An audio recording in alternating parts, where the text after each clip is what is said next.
In a new article posted on CNN this week, analyst John Blake claimed that conservatives are using verbal jiu-jitsu to turn liberal language against them. Now, even if this was true, at least we're not trying to rewrite the dictionary.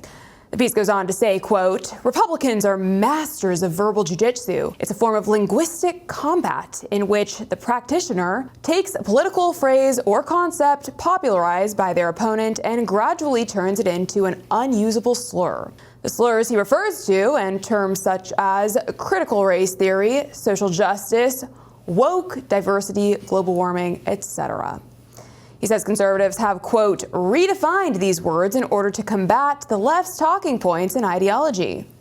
But we're redefining nothing here. I mean, they work to combat the left's ideology because they're outrageous ideas, and we call it like it is.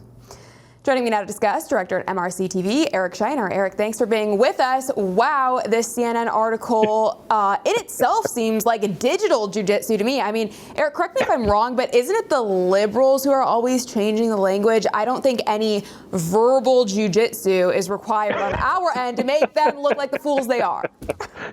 Yeah, well, when your ideology is kind of bankrupt, all you have to do is point it out. It's not really, the words don't have all that much value on the liberal side. Let's just be honest.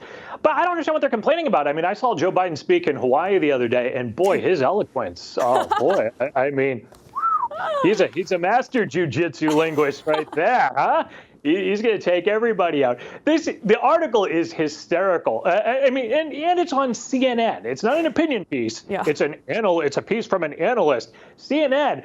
We here at the MRC, we have the numbers. We did a study. We find out that they talk about Bidenomics in a positive light 79% of the time. Try to talk about twisting a word. Everyone knows what Bidenomics really means. We're living it every day at the grocery store and the gas pump. CNN twists words like nobody else. But I'm sure this article, this will convince everybody to certainly, turn away from the Republicans and vote blue because, their words have such meaning. They really do.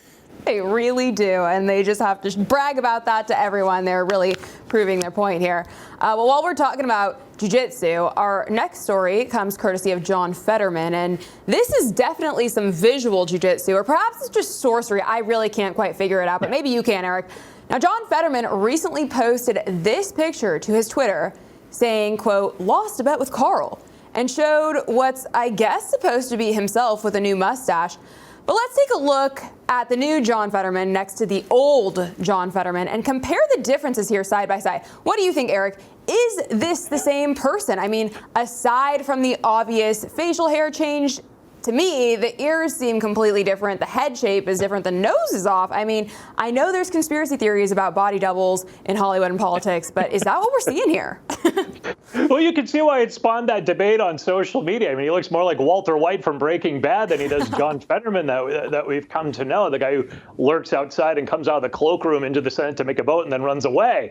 Yeah, it's definitely not quite the Nosferatu kind of look that we've become accustomed to. What's really funny is when asked about, he lost a bet, I guess, to shave the beard and grow the mustache, and his wife says it was a bet on chess.